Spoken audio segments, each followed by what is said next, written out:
for Richelle Henderson. Ms. Henderson has taken down her information, but we will be providing at the end of this what her expertise is and her background. So take it away, Ms. Henderson. Good morning. My apologies. Good morning, everyone. I'm Richelle Sayles Henderson. I am so pleased to join you here today. I consider it both an honor and a privilege. I just want to extend my gratitude to Chair Ms. Ruth Williams and Stephanie Hines for inviting me to participate in this very critical conversation about real estate and wealth building. I also want to acknowledge the Houston Alumni Chapter of Delta Sigma Theta Sorority Incorporated for your unwavering commitment to economic development. To all the attendees here, thank you so much for being here. So today we're exploring the topic of preserving Big Mama's house. It's the legacy that we want to talk about. And, we're going to delve into the strategies to honor our heritage while securing financial prosperity through Big Mama's house. Because it's not really, Big Mama's house is not just a memory that we want to hang on to, but it's also a really valuable asset. So, before we jump into learning more about the reality of wealth building, I wanted to make sure that we were all on the same page about what wealth is and contrast that to being rich. So, wealth is the accumulation of valuable assets over time, and it's measured by how long you maintain your lifestyle without actively working. So wealth provides the freedom to live on your own terms without having to rely on your earned income. There is a difference between being wealthy and being rich. And so just a quick assessment of the differences between the two. Being wealthy means that being wealthy is long-term and sustainable, where being rich is short-term and temporary. Being wealthy means that you're depending on your passive income, where being rich means that you are relying on your active income, the money that comes from your job. Being wealthy means that you have financial freedom. It's the freedom that allows you to make choices without worrying about money. And being rich means that your lifestyle is dependent on what's happening in the marketplace. Is there inflation? And things like that. Being wealthy means that the wealth can be passed down, where being rich means your richness ends when your income stops. And so it's important to know that characterizing wealth is by ownership and investments, whereas characterizing being rich is characterized by consumption and spending. So true wealth lasts for a generation rather than disappearing overnight.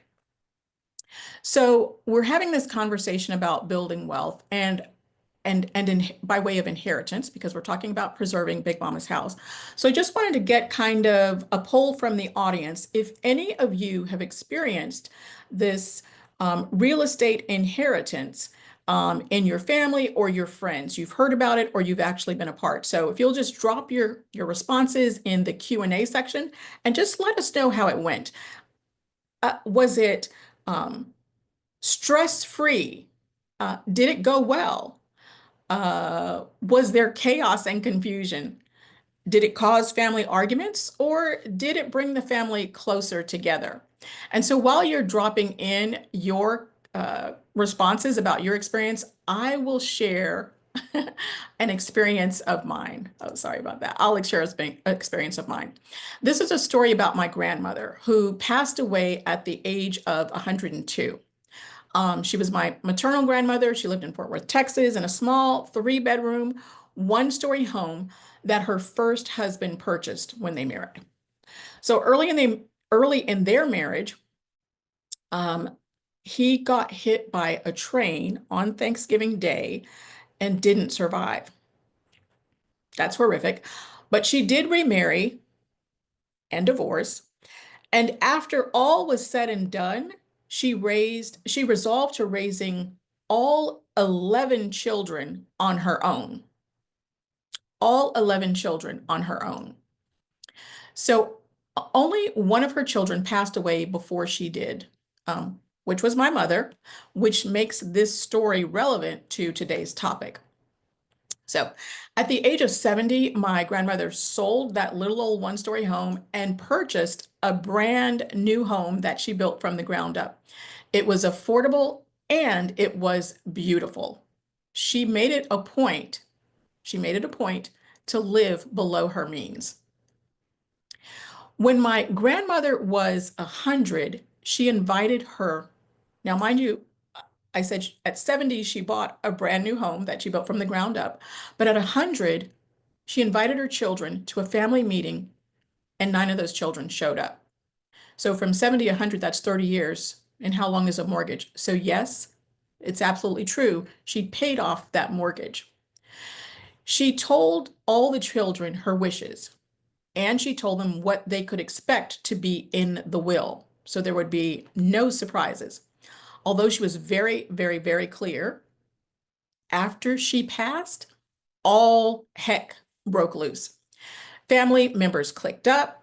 It was old against young, men against women. It was a mess, and a family war ensued. And to this day, there are still rifts that may never be mended.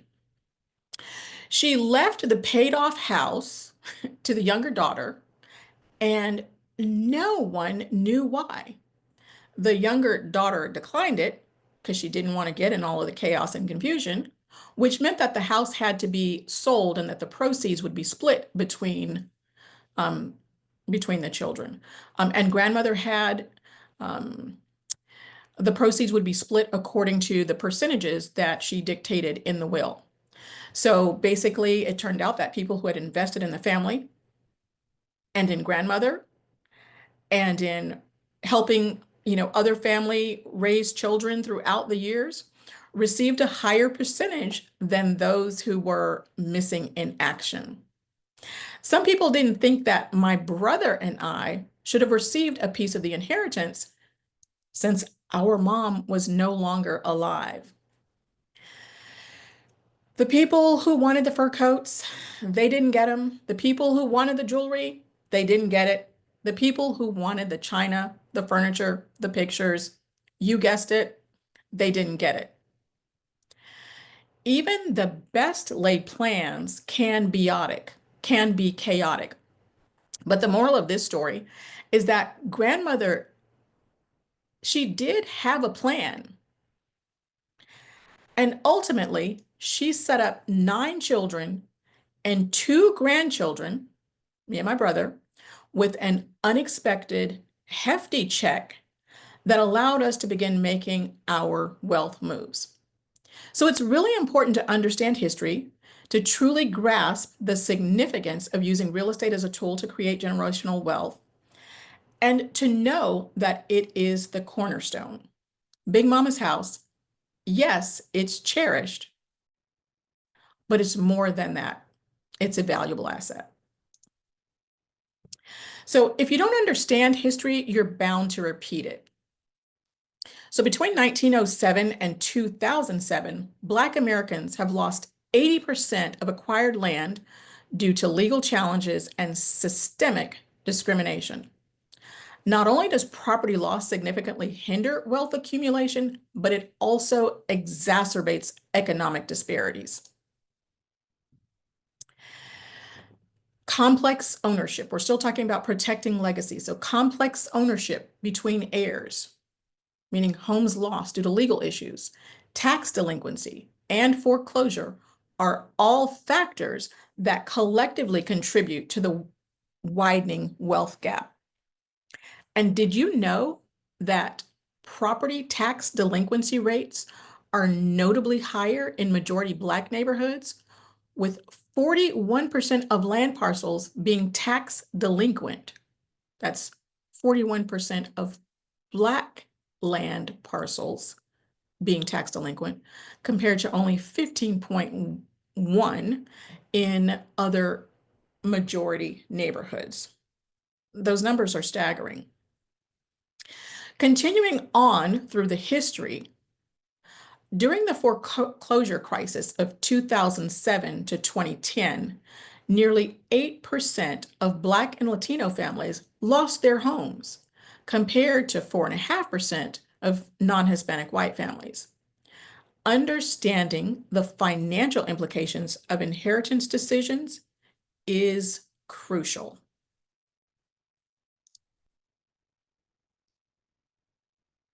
And so we've been walking through the history. Let's bring it to the present. Consider the cost of renting versus owning over time. So here's an example of the impact of a property loss. So if a family loses grandma's house and they then have to rent an apartment or a single family home, look at how much money they're spending to help someone else build wealth.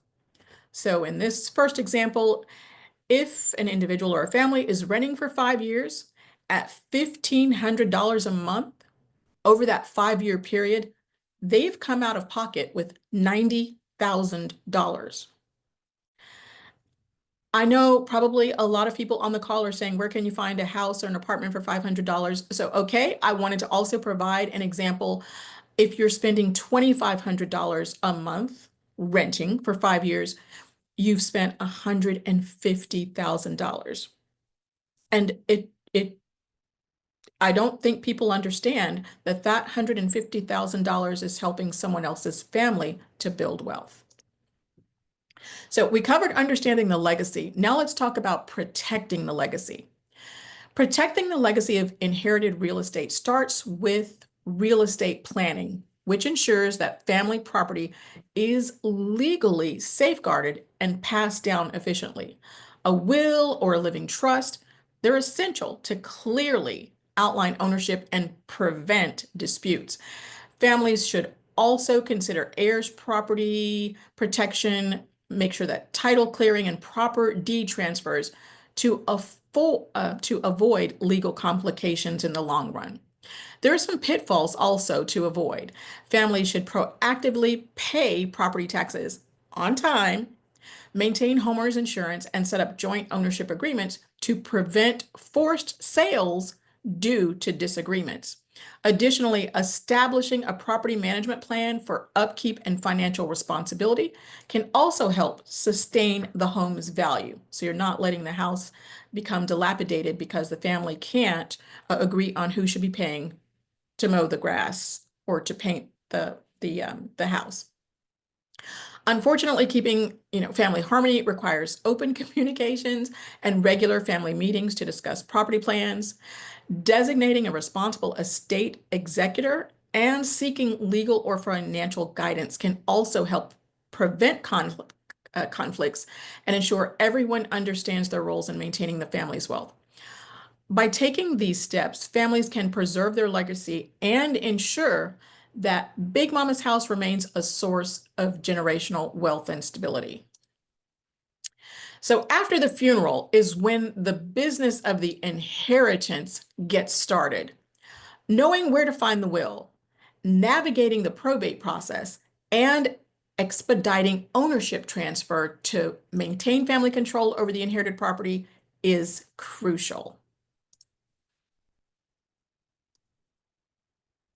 Probate, it's the legal process of verifying a will and distributing assets to beneficiaries. It includes filing the will with the probate court and notifying heirs and creditors, giving them an opportunity for, yes, disputes or claims.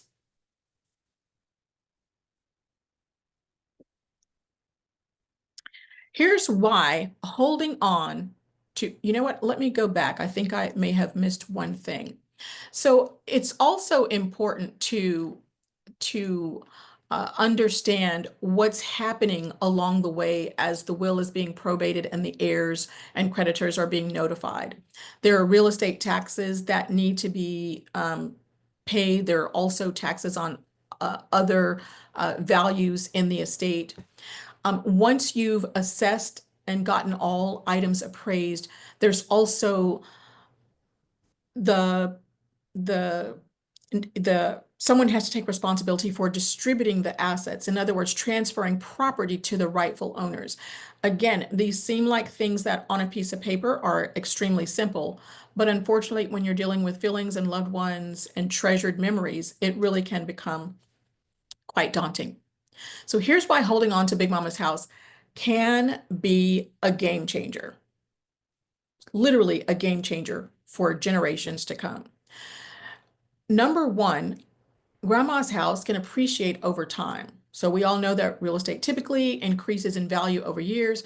So by keeping the home, the heirs can benefit long-term and build equity without taking out a new mortgage for, a home that they're buying just on the market. There's also the ability to leverage the home equity. The property's equity can be used as collateral for loans to finance education, start a business, invest in additional real estate, helping to create new streams of wealth. There are also some tax benefits that homeowners can take advantage of, including deductions on mortgage interest, property taxes, and capital gains exclusions when selling under favorable positions. And then finally, just that the keeping Grandma's house provides lasting stability for future generations. So other options for building wealth include becoming an investor, meaning turning that inherited home into a rental property, which for some of us seems really scary, but it's doable. It's really doable. Whether you elect to rent the property in the traditional way, where you list the home on the market for a family or individual and they enter into a 12 or 15 month lease, or if you choose the short-term rental route, like an Airbnb, which can yield high returns and even a quick return on your investment. Both options can generate passive income that helps cover property taxes, maintenance, and even fund other investments. And lastly, selling can be savvy, especially when the market is strong. By making targeted renovations to increase the property's value and selling at the right time, heirs can maximize profits, reinvest in other wealth building opportunities, and the proceeds to pay off debts and secure their own immediate financial stability. So, a couple of different options. You just have to decide which one works best for you. Here are 4 steps to protect Big Mama's legacy. Number 1 is take action. No more waiting, no more excuses. There are free resources everywhere. Books, YouTube, the library. Start learning today. Number 2, family meeting. Plan it strategically. It may take small conversations first before a big sit down. Have an agenda, don't freestyle, or the meeting could go off the rails. Number 3, get an attorney. Check your job benefits. Many offer free legal consultation. Lawyers and financial planners often have expert referrals that can help guide you.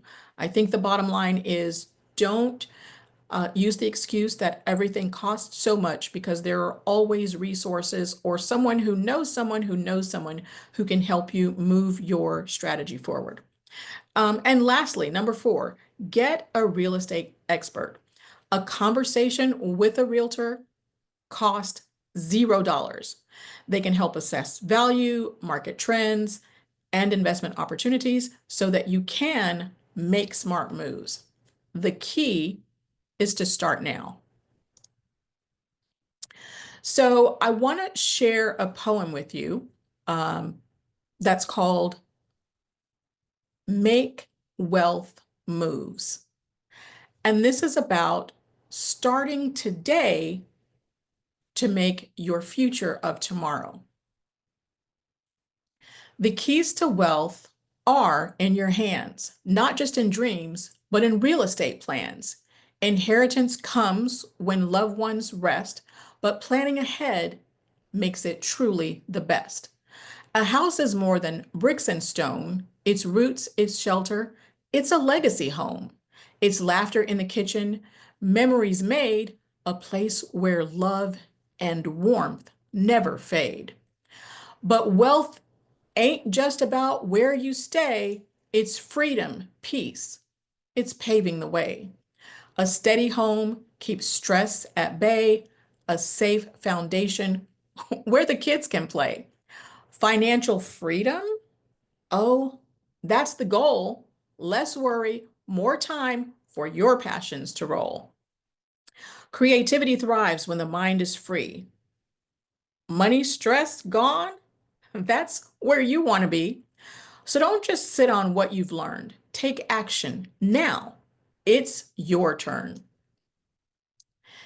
Meet the family, make a plan, protect what's yours, take a stand. Because tomorrow starts with what you do today. Build that wealth. Don't throw it away.